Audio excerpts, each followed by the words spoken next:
I can get everybody? I had to put it on my iPhone today. How do where I can see more than one person? Is there a button that says the view? So it says gallery view.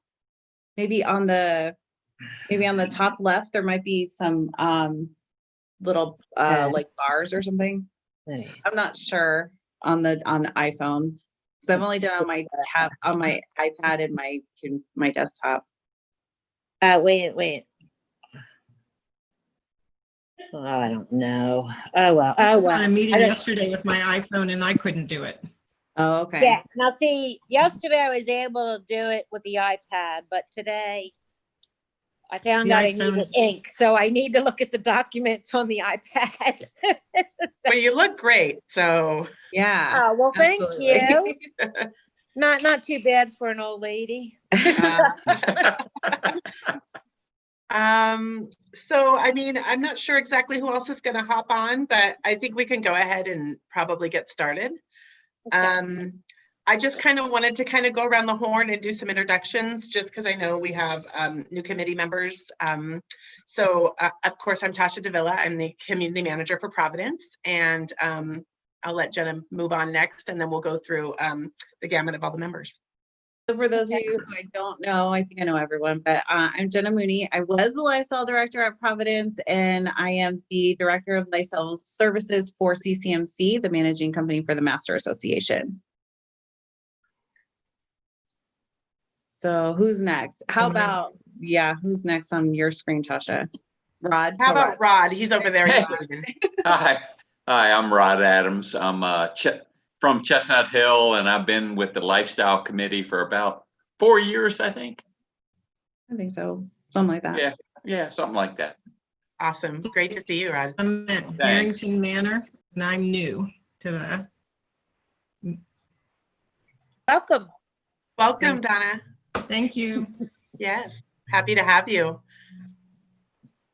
Okay. Hi, I'm Emily LeBaron. I live in Kensington, and I think I've been on the committee for 2 or 3 years. I'm not sure. Yeah, Rod, I think it's about 3, maybe 3 years, maybe longer, Emily. Yeah, I'm not sure. Maybe. Time flies when you're having fun. You're too young for that. I am not as young as I might appear with my Zoom. That makes sense. I've seen you in person. You're very young.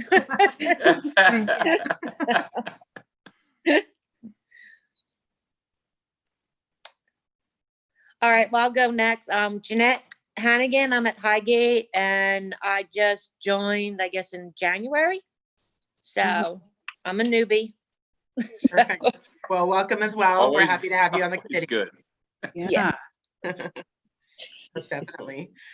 Perfect. Well, that's everybody that's on the call right now. I think we can move on to the next item, which is the review of the minutes from the previous meeting, which I sent to you guys earlier today. So if you guys deem those appropriate, then we can go ahead and move to approve. They look good to me. Sounds good. Perfect. Okay.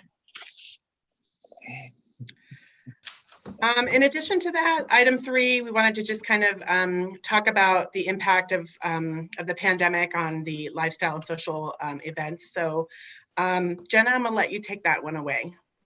Okay, sure. So from your last meeting that you had, so there was not a meeting in June, but in May, there was a discussion with the committee that because of the COVID-19 impact to cancel all in-person events. So at that time, the Providence staff did go through and make those changes to the calendar, finding alternative things to put in their place if possible in a virtual format. So with that being said, there have been, we have a Cookies and Canvas event that's happening tomorrow evening that's being done on Zoom. There's been different trivia bingos, that sort of thing that have happened, along with bringing back Truckin' Tuesday, but just in a distant kind of format. So as opposed to having 4 trucks in one location, I'm sure you all are aware that we've had 2 trucks in 3 different parking lots all at the same time. I'm pleased to let you know though that has been going very well. Actually, the food trucks, even with it being so hot out, which is traditionally the reason why we don't do food trucks in July and August, because it is so hot out. But I think with the combination of mobile ordering and just the climate that we're in currently, with being at home so much, I think a lot of the Providence residents are very much excited to have that opportunity to go out on every other Tuesday.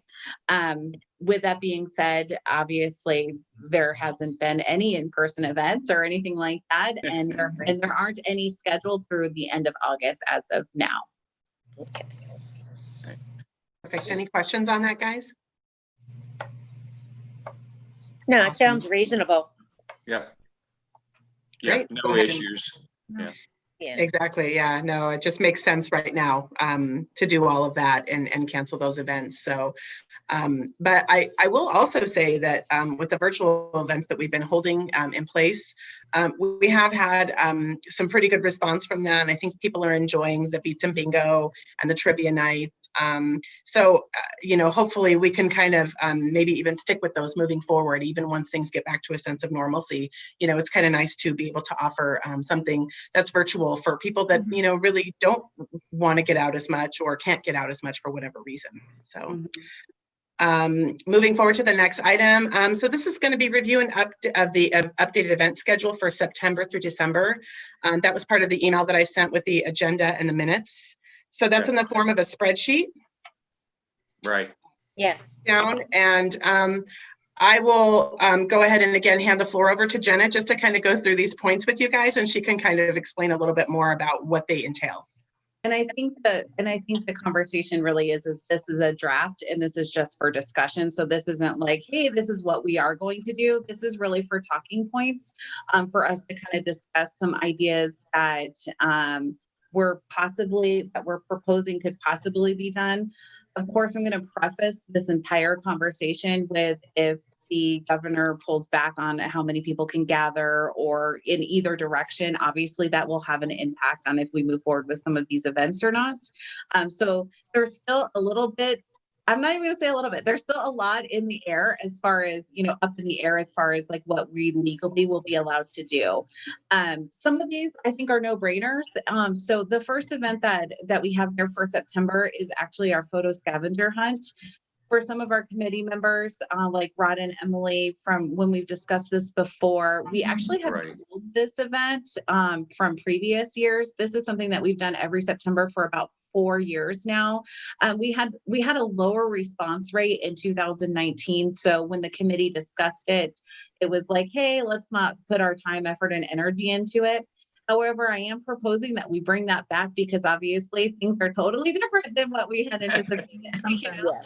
And I really like this event in that it does get residents out into the community. So those of you who haven't participated or aren't aware of this event, basically it's about up to like 20 questions or so that are little riddles, much like you would see at a scavenger hunt. And it leads to different places within the Providence community. So things like on the promenade within Knickerbocker Park, you know, different places all throughout the community, as well as some of the Providence Traditions partners that are within about a 5-mile radius of the community as well. The idea is that the teams sign up, and then on the day that we deem to get the clues, they get their clues, and then they have about a week I think we do it over 2 weekends, so like a week and a little bit more, for them to go out and get and explore and take the pictures, and then they submit it all. The fun part is, I think personally, is that we don't give the point value until after they turn it in. So that way they kind of like don't know, like, so they don't only go for the high end points, you know, so it's kind of a little bit of history as well. And it's a lot of fun. Again, last year we just had a lower response rate, but I think with school now being going to be all at home for the first quarter, I think we're probably going to have a lot. I could foresee us having a little bit of a larger uptick as far as participation goes. The proposed budget for this is about $100, and that would just be for the winner.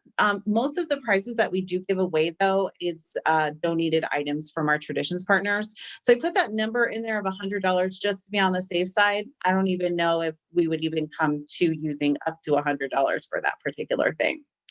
Along with that, moving on down into September, I'm recommending that we continue the Truckin' Tuesdays. I think based off of the success that we're seeing, I would recommend that we continue doing that through the end of October, which is really traditionally when we bring back our Truckin' Tuesday event. Those Truckin' Tuesdays do not cost the association anything. So that's a positive thing, right? So that's awesome. Right. Yes. The community yard sale. So again, something for some of our longer committee. I know, Rod, you're like, yes. Look how it's getting on. Yeah, love it. So for some of our longtime committee members, we used to do you'll remember we used to do the yard sale 2 times a year, but then we had some trouble with like people not participating and it turned into this like lower thing.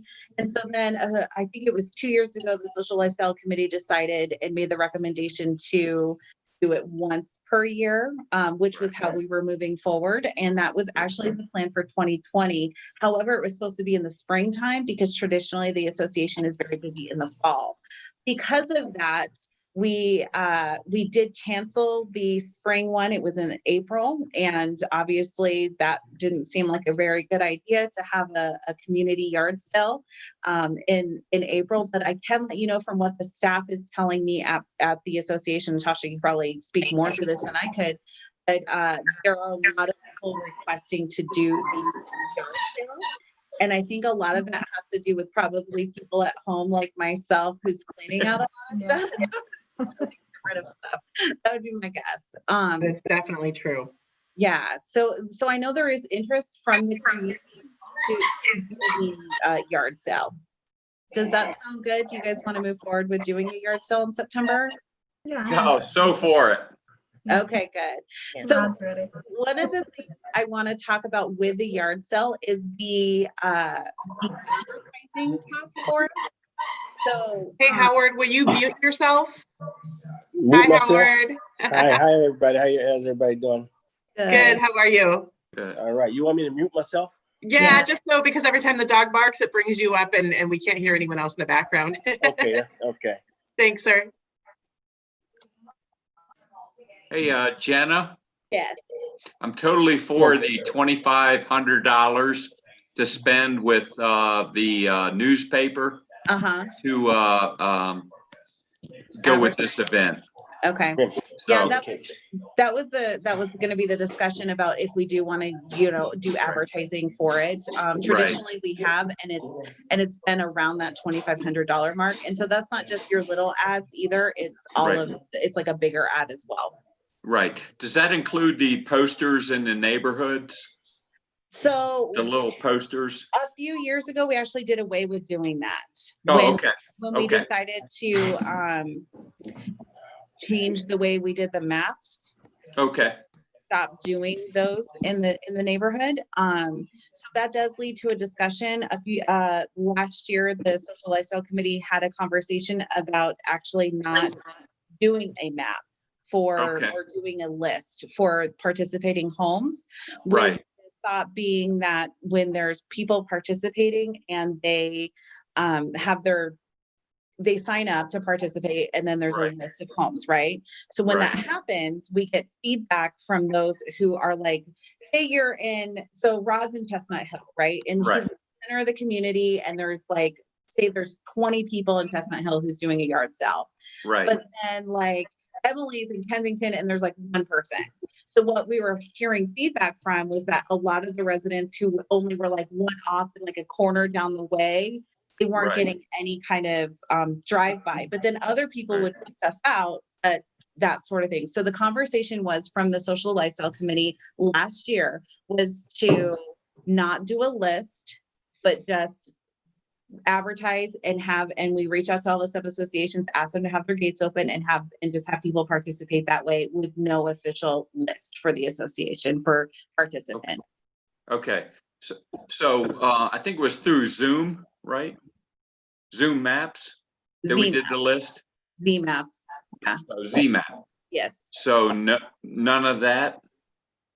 That was the discussion. I could go, I don't remember which meeting it was that we had that discussion. It was after the last yard sale, and that was the conversation discussion that the committee had. But Okay. obviously that's open, that's up for discussion, obviously. Okay. I don't know how you all feel about that on this call this evening. Well, I would definitely prefer the Las Vegas Review Journal ad, and I'm open for discussion of the Z maps or Zoom maps. Yeah, ZMAP. Yeah, Z map. The Zoom map seems like a nice option because we do have so many different neighborhoods. So people could be riding around and not know where the homes are.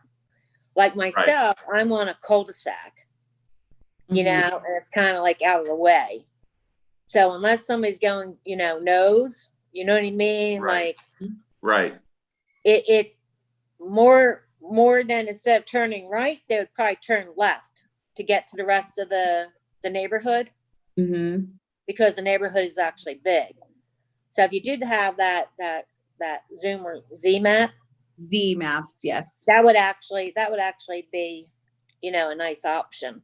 Well, and there might be an option on that, and it might not be ZMaps. It might be another map service. Like there's Yardtail Treasure Map, and there's a few different ones where we could actually, and I don't know for sure, so please don't hold me to this, but I almost wonder if there's a way where every resident who is participating could go in and just update their information. Because what we find happen is that residents will say that they're going to participate and they sign up on the Providence website and then they don't participate. So then we get people who are like, hey, who are residents just shopping, and they're like, all these people didn't have anything out. And then we have other people who are like, oh, I didn't sign up in time, but because we've already done the list and all that kind of stuff, then they don't have the opportunity to be included. So if if you do the online map where maybe people can do it, like I say think Google Maps, Jenna. Oh, I think on Google Maps you can do it where it's a shared map and you can drop a pin. It's called a pin or something to it. Right. I'm in some groups where So we that would be pin where you live kind of thing. So maybe something like that where you just share out the link and people can update it. Is Yeah. that updating in real time too? I think so. Yeah, as long as people are updating.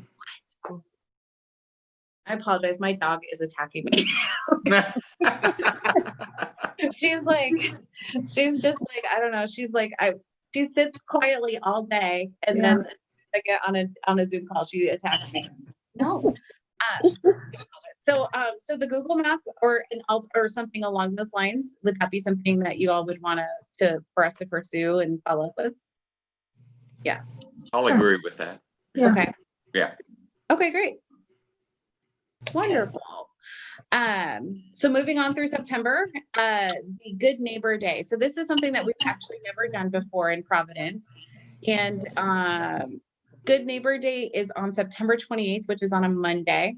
So it's a little bit unusual, but it is National Good Neighbor Day, and we're all about being neighborly at Providence, obviously. And so one of the things I was thinking is if we contacted some of our food truck partners that are like ice cream trucks, as opposed to have them being stationary at like a park, maybe because we have the last time I counted, I think we had like 11 of them that do like some kind of sweet treat, like ice cream, that sort of thing, smoothies, milkshakes, that kind of stuff. Where we could actually have them maybe go through the neighborhoods. We'd have to check with sub-associations to ensure that that would be okay. But really just to encourage residents to maybe, it's at the end of September, so hopefully it's not too hot, sit outside, say hello to their neighbors, maybe have an ice cream and that sort of thing. That was the thought on that. Again, that would be no cost to the association. Does that I think it's perfect. okay? It's great. Everyone else good? Good. Great. Yeah. Awesome. I think, Jenna, can I just say one thing? Yes. We had a shaved ice truck come through our neighborhood back in April or May or something, and it was super fun. Everybody loved it, but there were a few issues where like it didn't make it to certain streets. And so that's just something I would want to make sure that we're really careful about, because we did have some disappointed people in our neighborhood. Got it. That's it. Yeah, I was thinking about that too. So I was thinking if we have like multiple and then we say like these are the neighborhoods and you need and like provide them with a map and say like You have to hit Sure. every street. for them, like you don't want to miss out on any, like you don't want to miss out on customers. So make sure you hit Yeah. everybody. like that kind of thing. I think that would be really, yeah, that's a really good point. We've had some luck in our, some of Providence's sister communities in actually Colorado, where they actually have been doing this like every week. They're doing like shaved ice in a neighborhood every week kind of a thing, and it's gone very well. So I borrowed that idea and added it to Good Neighbor Day. I think it sounded like good. Great. Like, I know I would like it, it seems like a good, I don't know, that's just my thought. And again, no cost to the association. But if that sounds good, then I think we should be able to move forward with that. Sounds good. It's good. So I do have some alternate ideas for larger events. And again, obviously, as we started this conversation out, it really is going to be dependent on what we're able to do, right? As far as like what the governor mandates and, and everything happening with COVID-19. I know that we had to cancel the fireworks show for 4th of July. And I know that a lot of people are really bummed about that. I got a lot of personal emails myself and I was like, I don't even, okay. But I get it. So people really feel very strongly about fireworks. We have contacted the fireworks vendor and they are able to work with us to doing a future show for 2020 if we're able to. So I had an idea of doing something on Patriots Day, which is September 11th. So with our community having a very strong and high demographic of military members, I thought it could be kind of like an alternate 4th of July kind of situation. But here's what I'm thinking. And again, totally just up for conversation. Nothing is set in stone. What I was thinking is instead of doing like a drive-in movie, we would do a drive-in fireworks show. So what that would look like is we would work with the facilities team and the fire marshal and all that good stuff, but set off fireworks on September 11th, but actually have spots dedicated on the field at Knickerbocker Park for people to be able to drive in. There would definitely be some considerations about how big the vehicle could be and that sort of thing. And the facilities team would be working with landscaping, and we obviously wouldn't want to be damaging our park. So there would definitely be some rules in how that would all go down. But basically be able to drive into the park and park in your designated area, and then the fireworks show would go off. Obviously, there's 5,600 houses basically in Providence, and there is no way we could get 5,600 vehicles in at Knickerbocker Park. So one of the considerations I was thinking of is having an alternate location at Huckleberry Park where people, as opposed to driving in, would have be able to physically distance and sit at Huckleberry Park, because you're still able to see the fireworks show from Huckleberry at Knickerbocker. So I was thinking that perhaps we would charge those people who wanted to come and park and do like a drive-in fireworks show at Knickerbocker Park, and to have like kind of that seating, so to speak. And then have, sorry, my email, then have the alternate location at Huckleberry Park. And of course, everyone who's around the park and that sort of stuff will be able to see the fireworks show as well. The reason why I'm suggesting doing it as a drive-in is to mitigate from people gathering so much, which I know is a huge concern. And I have a feeling that in September, we're still going to have some restrictions, obviously, as that comes down with people specifically being close to one another.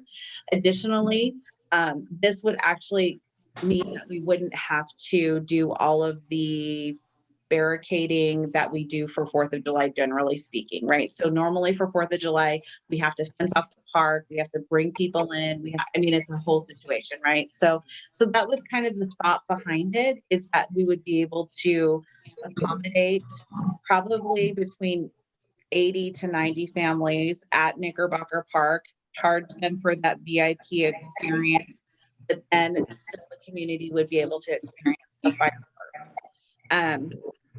Again, it's just an idea, so it certainly is not written in stone by any way, shape, or form. And of course, there are some hurdles that we would need to overcome to have this event happen if it's something that you wanted us to pursue. I'm saying that this particular thing would cost around $17,000. The fireworks are right now they're at $14,000, but that was for a holiday 4th of July event. And I do believe that there is some room for negotiation there because this would not be on 4th of July, you know, so it's not a high ticket date, so to speak.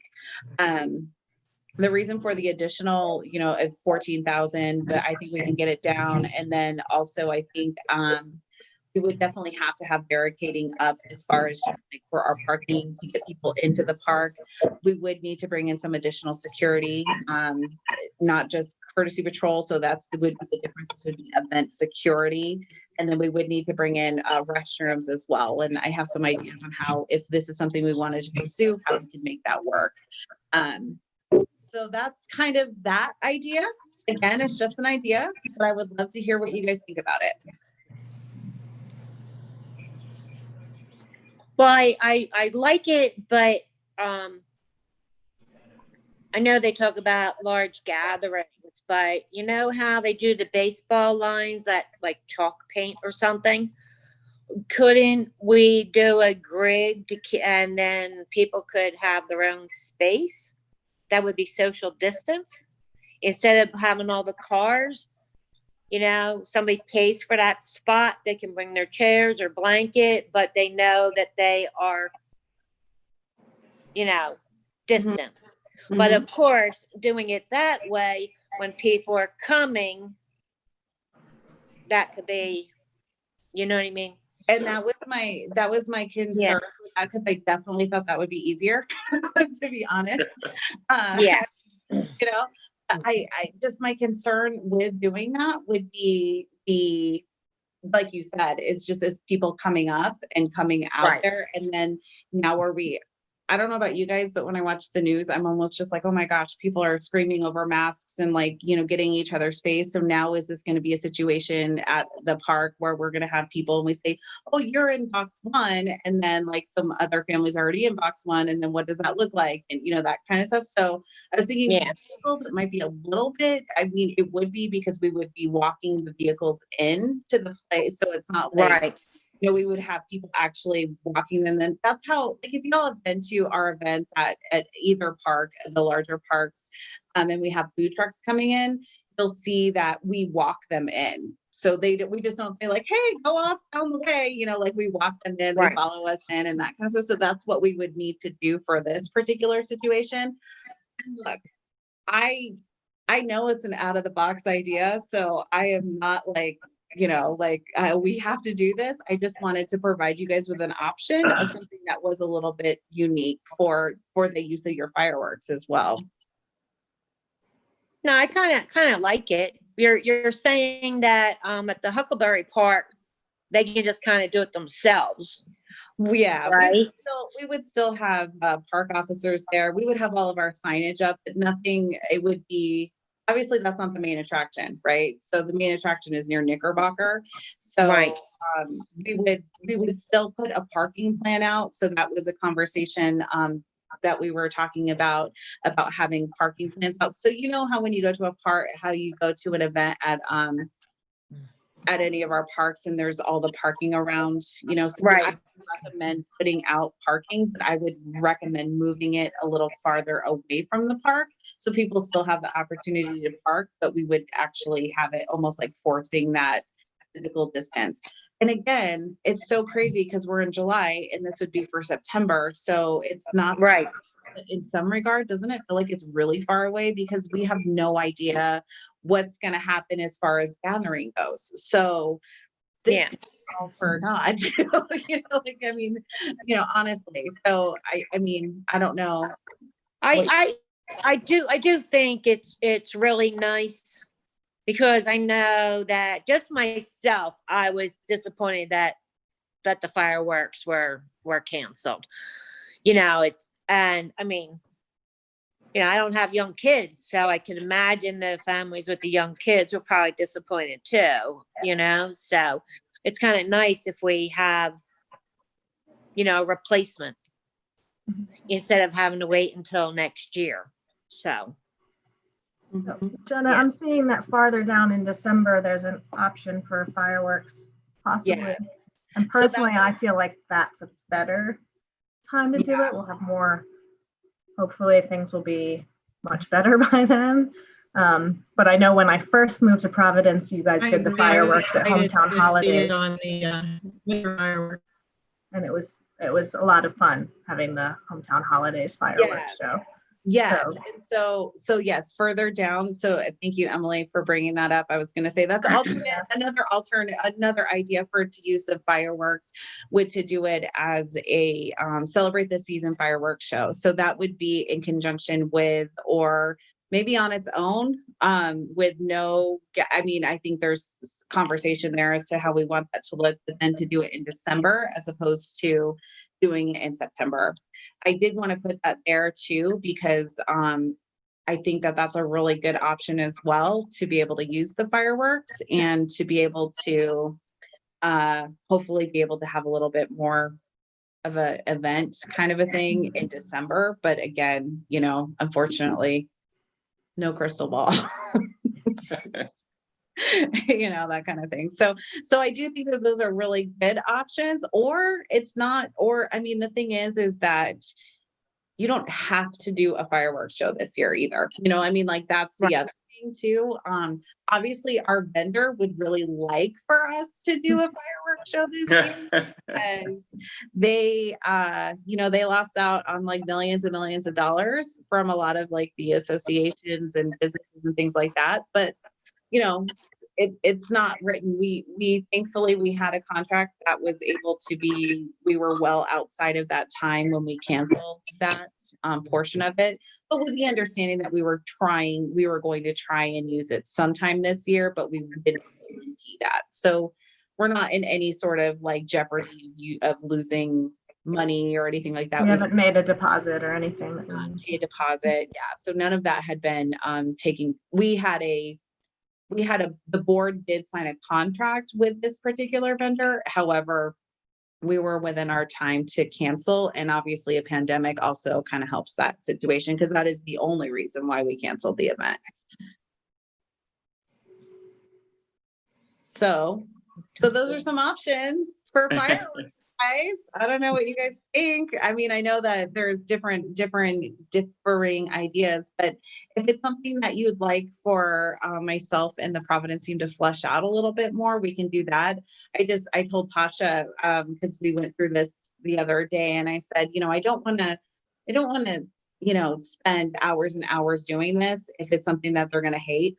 So, I mean, realistically, I don't want to be like, you guys are like, okay, this is and so let's move on. So, like if this is something that you would like to have like a full on, like, how would this really look? And that's definitely something we can do. I just didn't want to do that if you guys weren't interested in it. I don't know. My concern with the drive-in one, I think it sounds really fun, but given everything going on with I the personally, board and the finances, I feel like there might be a lot of people angry if they can't get a spot or if it's charges too much. And I feel like it just opens up a can of worms that we might not want to get into at this point in time. Yeah. Yeah, can you imagine just having 2,500 cars come to that fireworks show? Yeah. Yeah. I can't imagine that would be too many cars. It'd be like jam-packed all over the place. No, we wouldn't have that many cars. So, but that's only just about half of Providence right there, and everybody really likes the fireworks show. Oh, So, I know. I'm very well aware. Yeah, for sure. Absolutely. Well, it's going to be like a VIP position, then we could always charge every car. That was what I was Have to. recommending for that, to charge per vehicle. And then the other people, if they know they can go to Huckleberry Park, then, they save money and can still see the fireworks. So, But we still want to be mindful of that too, the gathering there as well. I mean, right. the downside is as much as I wish we could just like say like, okay, and this is how many people will show up. I just know that in 2019, we had approximately 9,500 people attend the 4th of July event. And I know there's been a lot of questions about like, oh, and is it 80% non-residents? we charged for the people who were not residents, who couldn't, who didn't have their traditions card. And don't quote me on the thing, but I want to say it was like, we only brought in, I think, under $500. I think it was almost $50 that we brought in. So realistically, I mean, we charged per person if you didn't have a traditional card. So it was, the majority of the people were Providence residents that attended that event. So I definitely know that, Howard, to your point, that Providence residents love the fireworks, obviously. And I think it's 4th of July, right? Like that's what you think of 4th of July, for sure. So, Yeah, but I think you got to keep in mind too that the $10 a month increase that we had, that people were crying about that already too, that live in Providence. So you got to keep that in mind. So, Yeah, amen, Howard. so you keep Remember, both of them in we're mind. streaming. do you, so do you guys want me to flesh out ideas, or do you guys want to just consider possibly doing it in December instead? Or not? Well, you got Halloween there too. I don't know. I like the Christmas. My vote. Donna, you're cutting out. Say it again one more time, Donna. I said I like the idea of the holiday one in December, or not having them at all. Okay. Rob, what do you think? Those who come. I'll vote for down the road. Down the road. Okay. Yeah. I'm Maybe open you kind of feel that way to too. either or none, Yeah, I vote for either December with hopefully less social distancing needs, Yeah. or just skipping. Yeah, I'll it. go with Emily. Okay. Yeah. All right. Howard, I know Yes. that you're board liaison, but are you good with that? You like that idea? Moving forward to do December or not at all? I'm fine with that. Okay. Just want to make sure that you were okay with that. All right. Okay. So I did have an alternate idea on top of the alternate idea for September. So I had another alternate idea, and that would be to do a movie in the park. So I think taking kind of like what Jeanette has said about the markings and things like that, same idea, do that in the park for a movie. Obviously, this would be something reservations would be required, and I would probably recommend, I didn't put it on here, but I believe we would charge for a reservation for this. This, I feel like we would still have a good turnout for, but it wouldn't be nearly like a fireworks show as far as people wanting to attend. In years past, when we've done it at the park, we've generally done a survey to the residents to see what movie that would be. I would recommend doing that again, and do it like with reservations, and then they would be reserving spots. The cost for this, it would be about $2,000, give or take. And I always get a lot of people who ask me why movies are so expensive. Like, why can't we just put the stuff up there and just run a movie? A lot of it has to do with the licensing and what that costs. So depending on the title of the movie, it can range anywhere from $200 to $500 for us to be able to show a movie officially, legally, not get in any trouble with the motion picture licensing company or the whatever, the motion picture licensing corporation. So we definitely have to do it all on the up and up, obviously. So is that something that you all would be interested in moving forward with? Yes. Yes. I think families might Yes. really like that. The children aren't in school, the distance learning and everything. It might be a nice night for families. Mm-hmm. Totally agree. I agree also. Good. Yes, agreed. Sounds good. All right. I think it'll be fun. We'll do a survey. So what we'll do is myself or someone on the Providence team will reach out, or Tasha probably will reach out to you just with some suggestions of what titles are available. and then you guys can pick like the top, 5 or whatever that we would think the residents would like to vote on. 'Cause Are if you gonna do just one movie? Are you gonna show it multiple times or just one time? I would recommend just doing one evening because of the setup and the cost associated with it. Okay, We used to do it in place, but we didn't get a huge turnout for that. And now with like physical distancing and things like that, I don't know. I wouldn't recommend going down that path. For this, well, yeah. if it's, one movie, one time, then, obviously we want to be,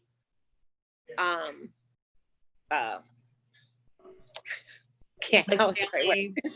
family friendly. Family friendly movies, Yeah. not Die Hard, You know what? Go No for Die Top Hard. Gun. Top Gun, right? And as a note, we are, we're still engaging with our traditions partners. It obviously has been challenging. So this will be something that I would recommend we reach out to our traditions partners for to see if it's something that they might want to, bring popcorn out for or something like that, to have that opportunity to engage with the residents, because they haven't had that opportunity yet very much this year, with the except of some like digital things. So I think that could be a really good option as well. Okay. Great. All right, so moving on into October, I am recommending, this was something that was on the calendar, I would recommend keeping it, which is the Halloween decorating contest. And doing it for years. Sound good? Everyone's like, yeah, you don't have to. Yes. Good, okay. Decorate your house. Okay, awesome. Good Again, Tuesday, yes. they're like, yes, let's do it now. Fall gardening class. This was something additional that was on the calendar as well. This would be something that would be free for the association. No, I said $100. Oh, probably just in case we have to pay for any speakers, but I don't think we would. I do think it would be free for the association to have either Star Nursery come in, or even Brightview could come in as well. Like, there's different options there. Normally we work with Star Nursery, and that's a really good opportunity for residents to learn about planting in the fall. Because of our climate here in Las Vegas, there's a lot of great opportunities to do fall planting, which isn't so much like in other parts of the country. So we did have that on the calendar. I would recommend continuing and keeping it on the calendar, unless you ever totally opposed to that. Sound good? Looks good. good. Yes, yes, keep it.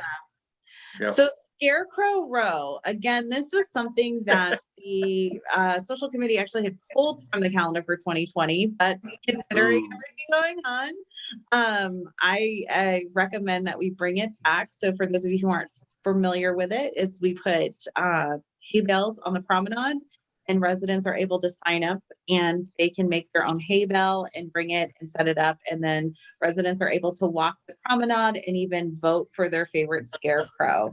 The winner would receive a small prize, which would be donated from one of the Traditions Partners. We have a lot of things that Traditions Partners have donated that we've been using over the year as we've been doing these virtual events. So again, I would recommend something like that for a winner for that. Totally approve. Yeah, it was so Yeah. cute.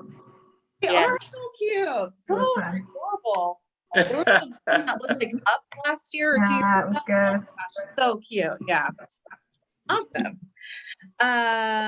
Okay. And then Halloween trivia night.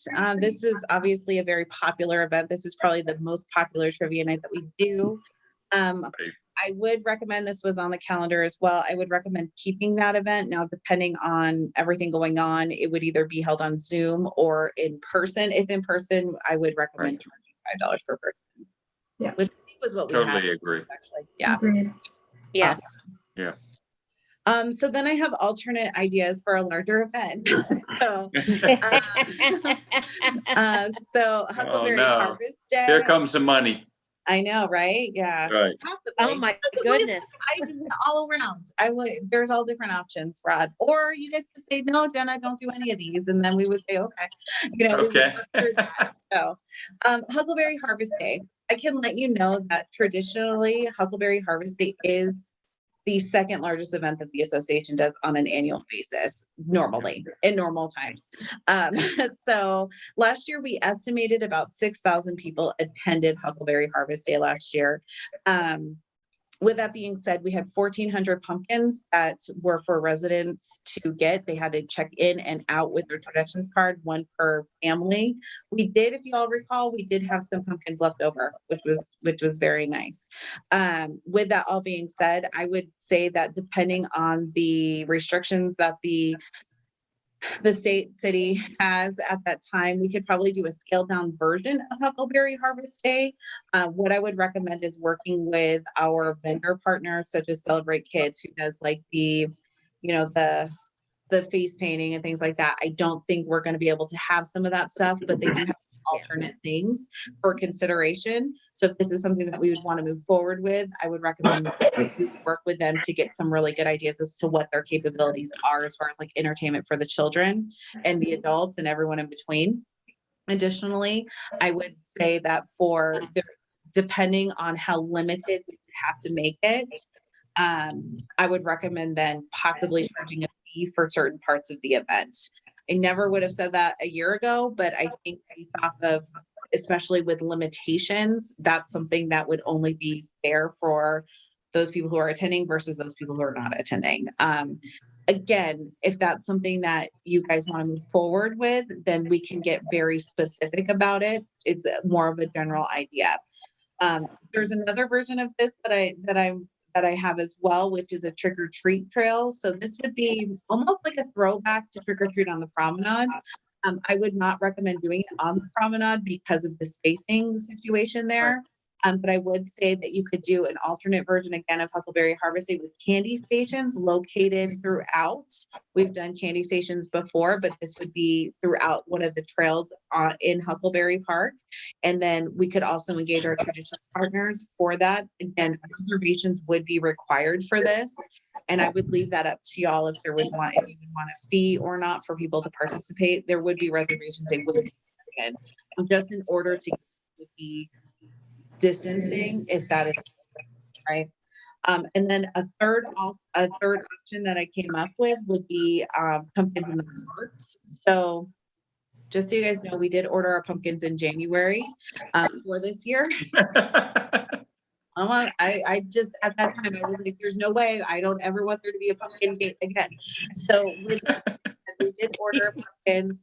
We have not paid for anything for the pumpkins. And obviously because of everything right now, I have reached out to that particular vendor and we're not able to use them. And so it's not going to we're not going to be charged for not getting our pumpkins, kind of a thing.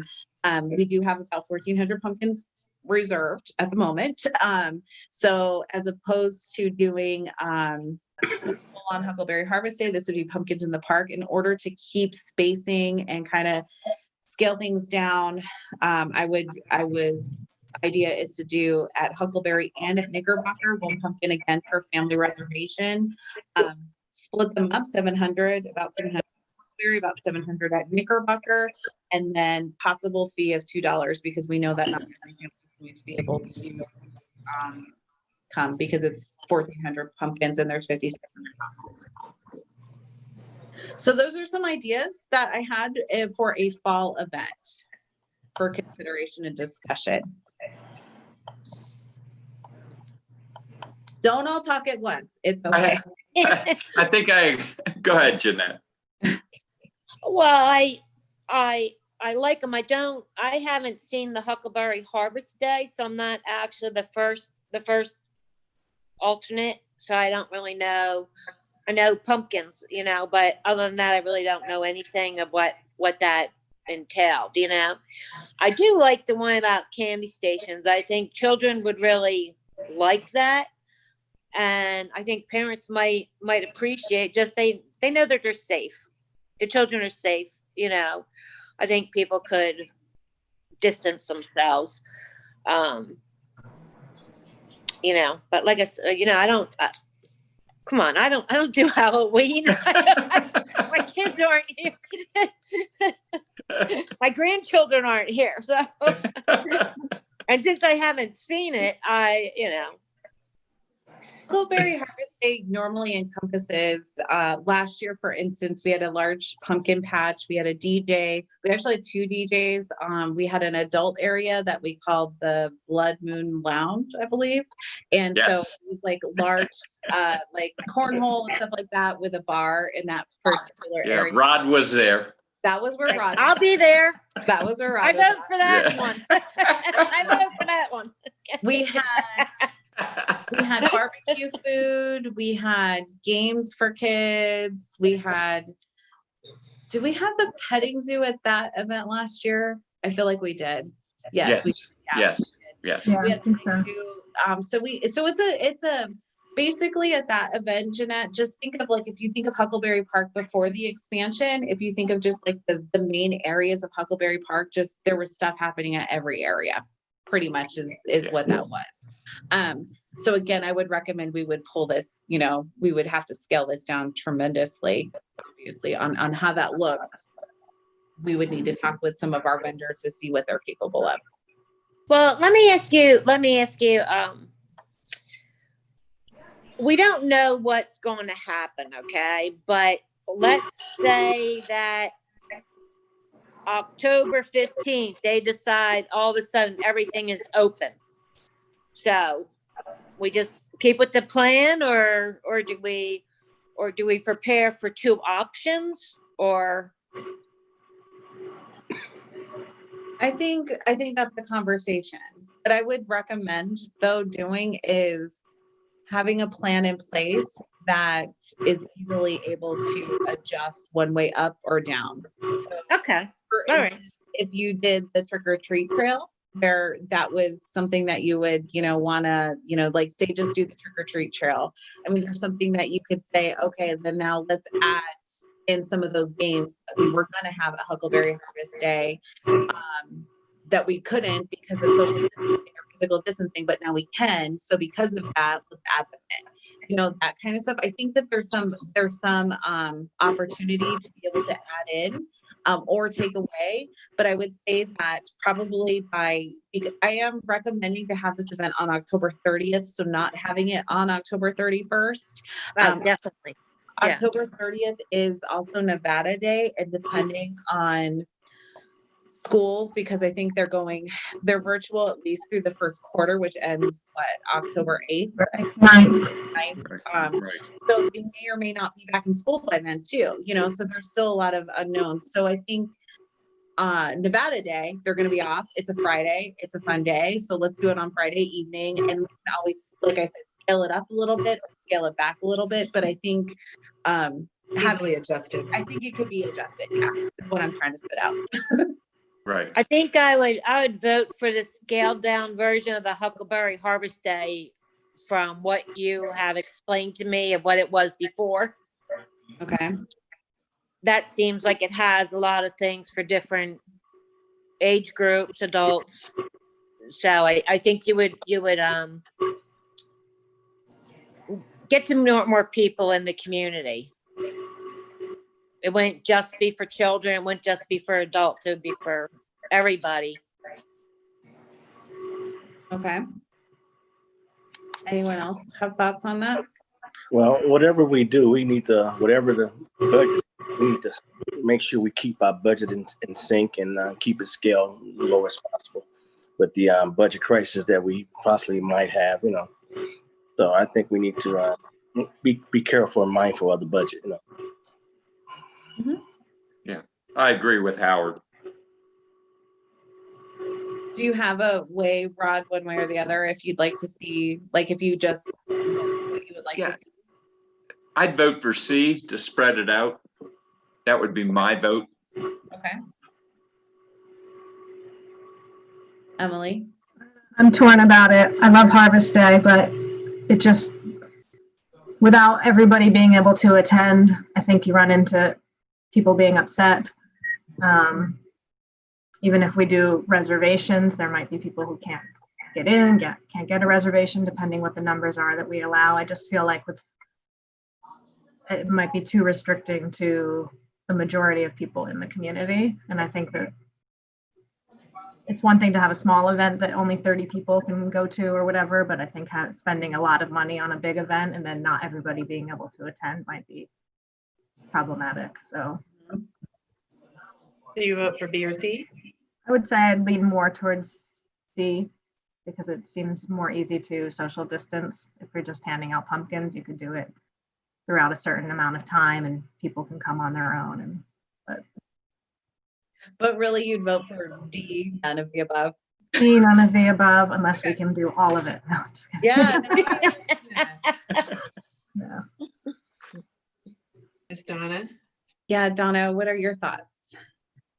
I think the one that I prefer if we're going to do is the trick or treat trail, because that can easily be managed and or canceled under the circumstances. I like all your ideas. I think they're all great and I'd like to do all of them. Under the circumstances of the COVID virus and stuff, I think we have to be very careful of, like Howard said, the monies we're spending right now because of the temperament of the community, and then because of the pandemic, what we can and can't do, and we have no idea when it's going to end or where.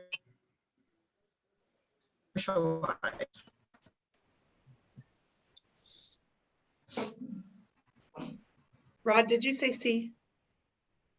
Yes, C, yes. The pumpkins.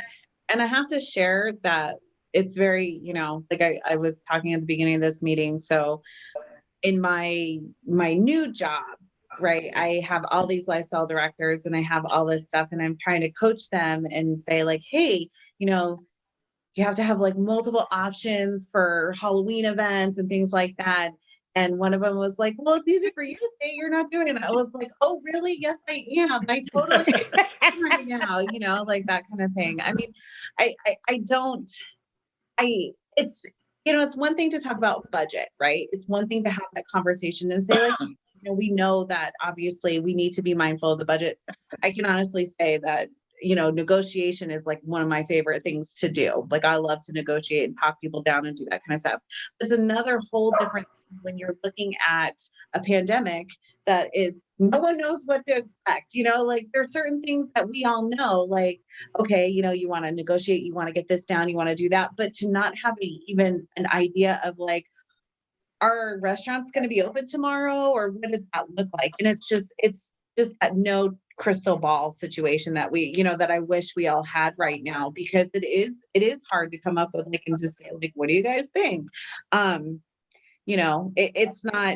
It's not an easy decision or even topic because we just don't know what's going to happen. But I do think that with any of these plans that you choose if you choose to move forward with, I think that they can easily be adjusted up or down, like I said. So I think that's a positive thing. So from the votes that we got, it looks like pumpkins in the park would be what moves forward if we were to move that way. Well, Tasha, do you know when is the next, it's probably on the agenda, I don't have that up. When is the next social committee meeting? August 20th. So there could be, if you guys want to wait and rediscuss this, there still would be enough time in August. I think that's a good idea. Might have a better idea of what's going to happen. Okay.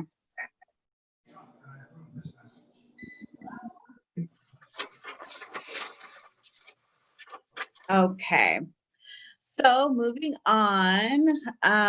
Okay. So November, Providence Digital Cookbook. So I love this idea. Thanks. This is something that we've never done before, but I think with it being like around the holiday season, it could be really fun if residents submit just their favorite recipe or two, and then it would be put into a digital cookbook for residents to share. So I think we could have article or recipes submitted during the month of November, and we could put it out for people to download or view or whatever in December.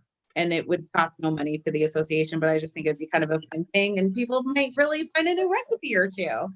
It is fun. It's like an old-fashioned church cookbook. Right? I Yeah. have Yes. several on my bookshelf from my parents, so I think it's a cute idea. Yeah. I have one from my sister-in-law. It's all like handwritten and so, Yeah. you know, just it'd be kind of a new way to do it. So I think that would be fun. Cool. Annual meeting at Huckleberry, So last year annual meeting, of course, was a lot of people in attendance at the annual meeting last year. And so with that being said, after that particular meeting, we had never, of course, had that many people come. I had made the recommendation at that time to move the meeting from a Wednesday or Thursday, excuse me, to a Saturday. So this I'm proposing, or not proposing, I should say, it was scheduled for Saturday, November 14th at Huckleberry Park with a tent. So that way it could accommodate as many people as possible. And I have to apologize, I don't know what the park capacity is, but we would have sound and stuff out there as well. So I'm just saying, like, this would be out there. I would suggest after the meeting is done to actually have food trucks spaced out so people could go and get some food and that sort of thing. There would be a cost just in regard to having the sound in the tent out there. So and chairs. So that would be up to $3,000. I think it would be less, but we would probably have to barricade as well just for parking. So that was the reason why I was putting up to $3,000 on that. The other option is the Zoom option. And I think a lot of that is really going to boil down to what the climate of the COVID at that point is, right? So I think that's kind of where we're at with that. But we talked about having the annual meeting at Huckleberry Park, but I just wanted to everyone was still on board with that idea here, unless you guys have any, like, besides coronavirus, to not want to move forward with that in any way, shape, or form with the food trucks and stuff. I think it's a good idea because the residents still have their opinions of what is going on in the community. Mhm. And we have had a lot of different things, you know, people leaving, people coming in, that kind of stuff. So if you did it on Zoom, those residents wouldn't have a voice. You know? I mean, But it would be, yeah. I mean, I think that it would probably be done differently for an annual meeting because the annual meeting is not a board meeting. So it's different. So it's a meeting of the members. So there would definitely be, but I understand what you're saying for sure. yeah, I do not think you should have a bar. This would be at noon at the park, and this would then, after the meeting is concluded, there would be food trucks in the parking lots more than likely is kind of, I think, the idea, and then people could go get food if they wanted to. Yeah. The Find cost a of new playground. having the setup. I'm sorry, Emily. I could also enjoy the new playground, hopefully. Yeah. Fingers crossed. Crossed, right? No kidding. Yeah. I like it. Awesome. Any other thoughts on that? Sound good? We also have voting to count. So I know I'm in charge of the voting committee, Mhm. and we've got to consider those issues too. So wherever we decide.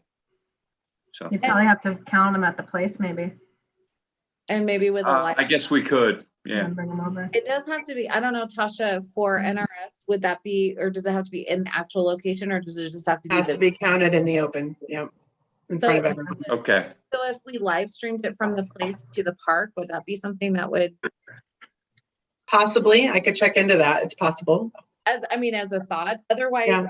I was thinking that depending, it is November, so there might have to be like I think there would probably have to be like a back and possibly a side on a tent. It'd be a larger tent to try it to, depending on the weather. I think that would probably be the real Right. answer. And then to put, to blocks if there's a wind issue, because that is honestly the major issue that we have every Right. year at Providence for Mhm. almost every event. Yeah. Right. Right. Right. Yeah, Jenna, you have a wind issue and, there's 6 or 8 of us counting votes and, Mhm. so that would be the issue for mid-November. So, I think, yeah, and I definitely understand what you're saying, but Right. if we could, I don't know if it's legal or not, and that's why we would have to like get an opinion if that was something that we wanted to do. Right. To live stream it where it was like maybe like a video, or not a video, but like a video stream, like Right. live stream it into the tent. No sound, but just the video. It would just be the video so they could see you doing it, and then people could still go to the place and view there too if they wanted to, I would assume as well. We would have to work that out. I don't know if that's something or not that could even be done, but like per NRS and for the association's council, but that's something we could look into. If not, then I think we could probably, even if we did 3 sides to a larger tent and still have people Right.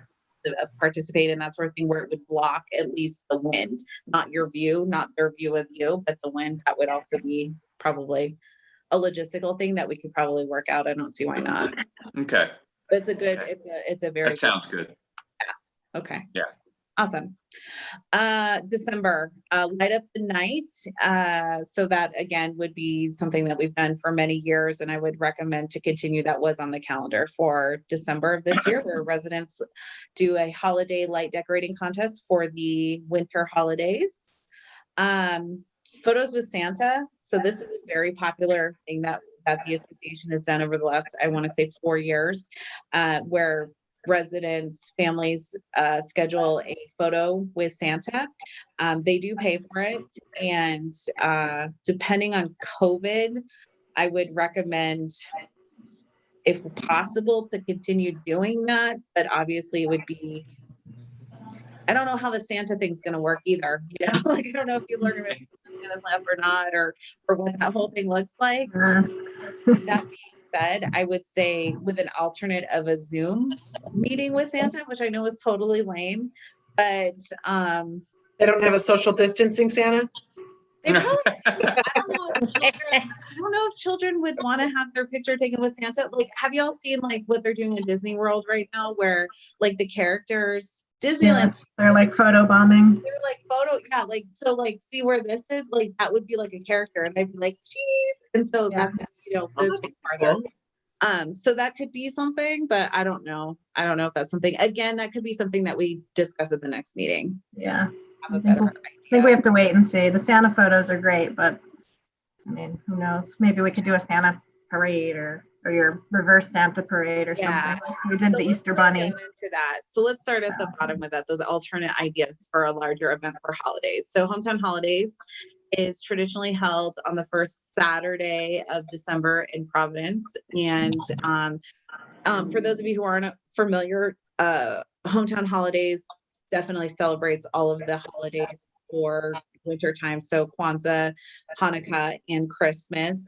We generally have Santa. We have light displays. Last year we had a bunch of different school choirs that came out and sang. Food trucks, train rides. It's a whole situation. There's a lot going on there. So this event is traditionally, usually we've had it at Huckleberry, but normally it's held at Knickerbocker Park. So as an idea for alternate, so I do have a just a scaled down version, kind of like what we were talking about with Huckleberry Harvest Day. We already talked about the fireworks. So as another option, I was thinking about maybe a Winter Wonderland walkthrough, which kind of takes the idea of, you know how like selfies are really big and Instagrammable things are really big and people love that. So we had an area in last year's Hometown Hall that had that. So really expanding on that. And in my mind, I had maybe at the promenade actually to have that decorated for the weekend. So for the 4th, I know Rod loves that. The 4th, he backs the promenade. He loves anything on the promenade. So to have different like displays and things like that set up for that first weekend, and people on their own time, their own, you know, whatever works for those few nights, to go up and see the lights and take pictures and that kind of stuff. So that was a thought I had. And then the other idea that I've been hearing a little bit about reverse parades right now, and this would be Santa in a stationary location. with decor around him. So kind of like almost like a drive-through Santa. So instead of it being a parade where Santa would be on parade and everyone comes out to the street, you actually drive past Santa and wave and take pictures and that kind of stuff.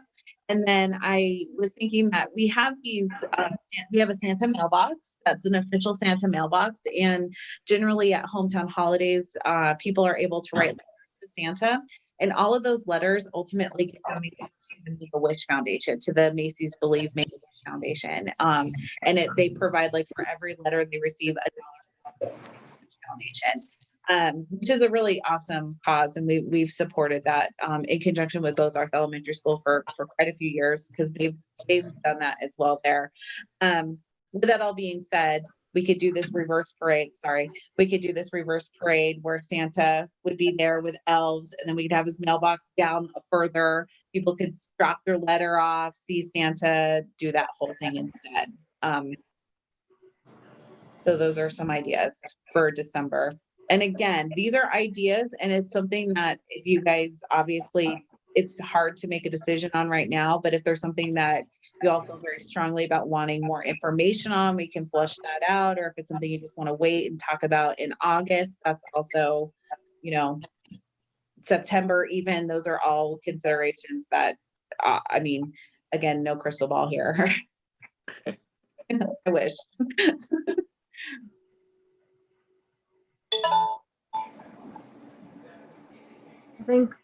I think they all sound like good options. I think at this point we kind of just have to wait and see,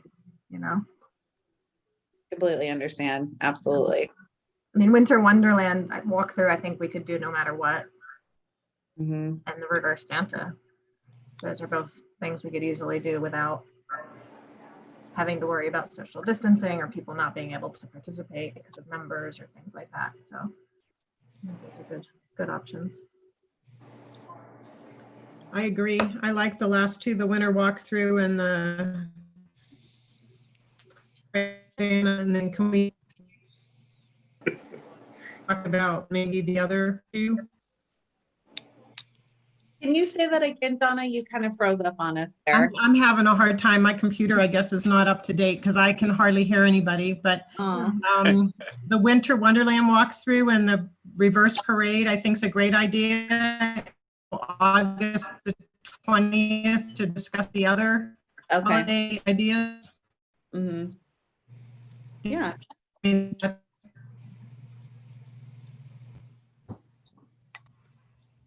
Does everyone else agree with that? Just those two, and then additional discussion at the next or further date? Yeah. I'll Okay. agree.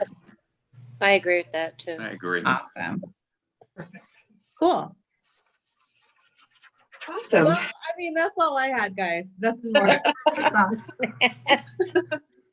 So I'm so glad we got through that whole list. Good job, you guys. I just kind of wanted to, Howard, did you have something to say?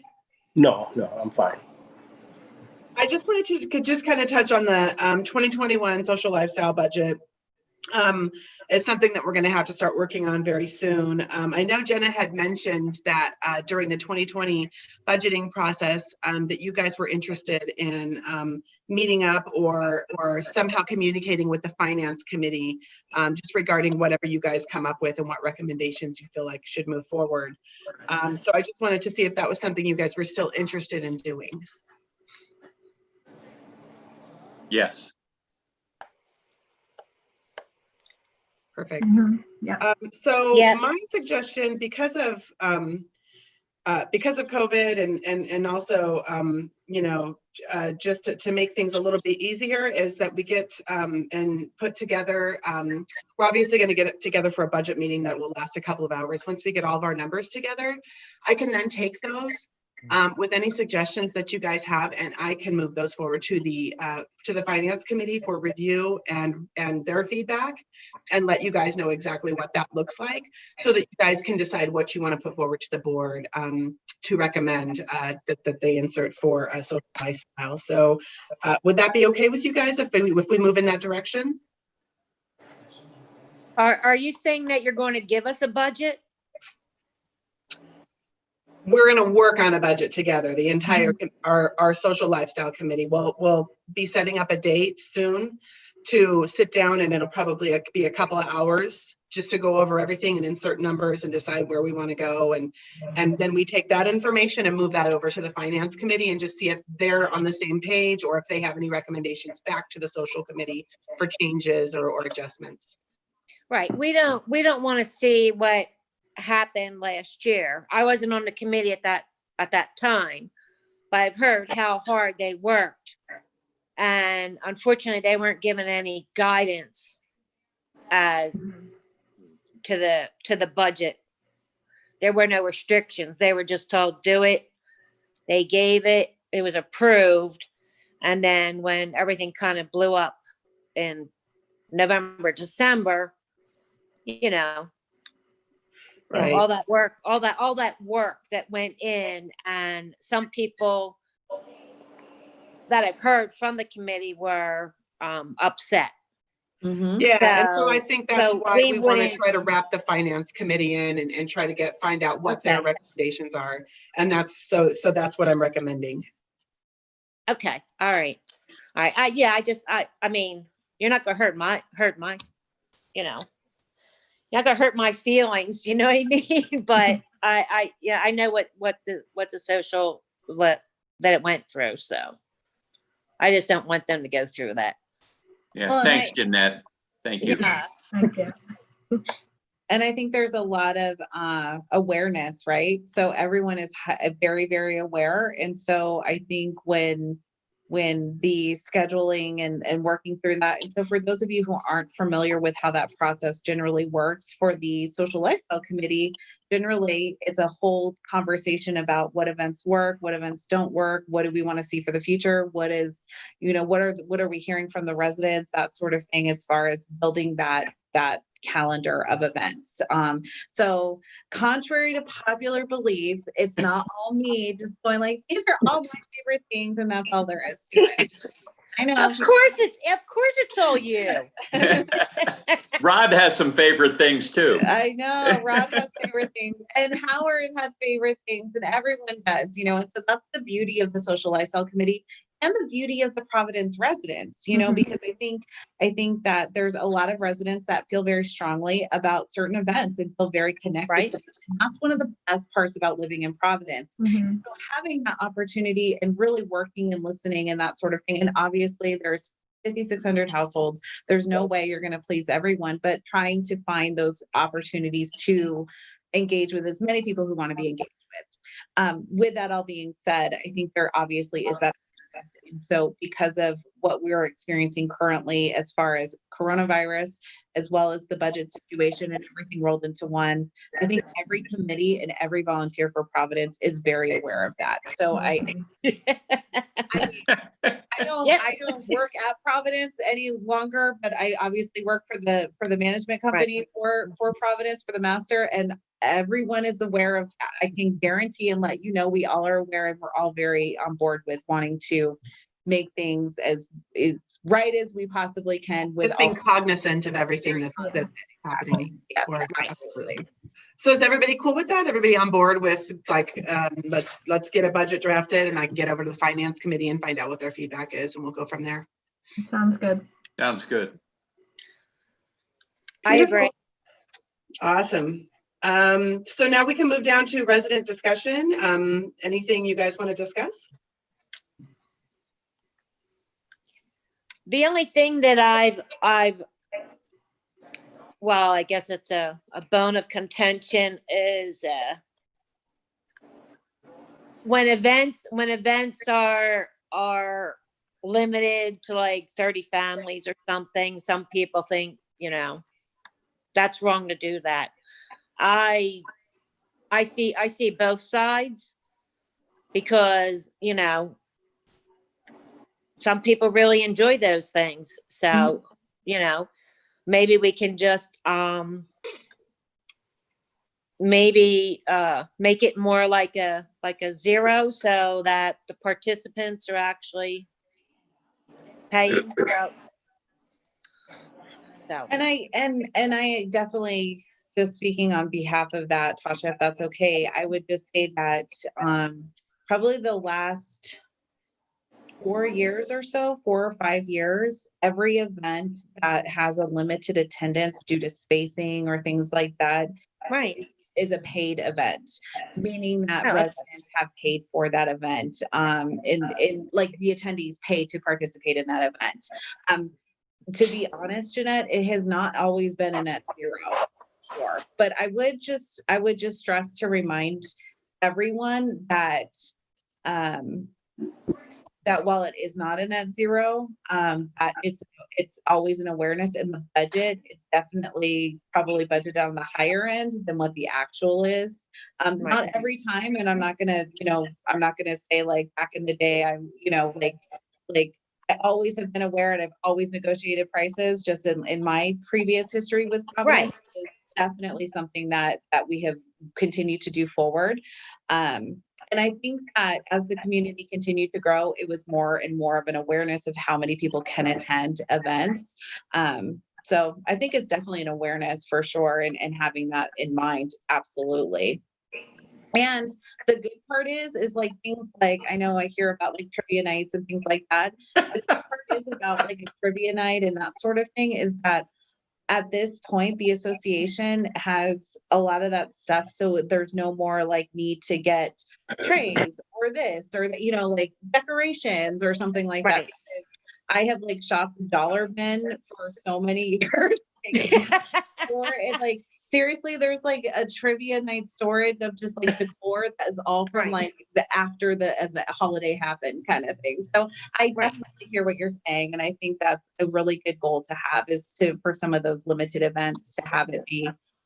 And I wanted to let you guys know that for the cookies and canvas that's happening, and then the wine and canvas, those are all a net zero for the association. So those are things like Tasha mentioned at the beginning of this call.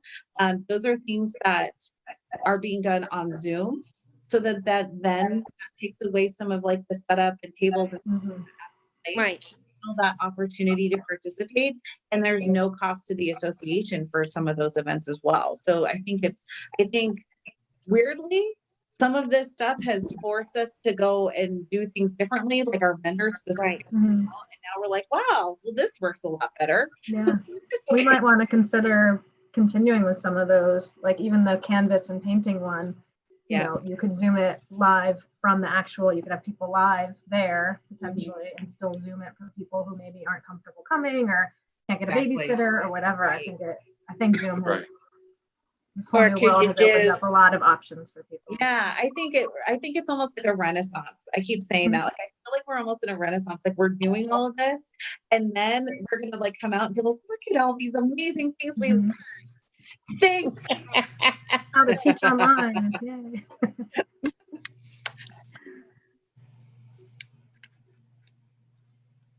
Any other comments, guys? Nope. All right, well, we've got your next meeting is scheduled for August 20th.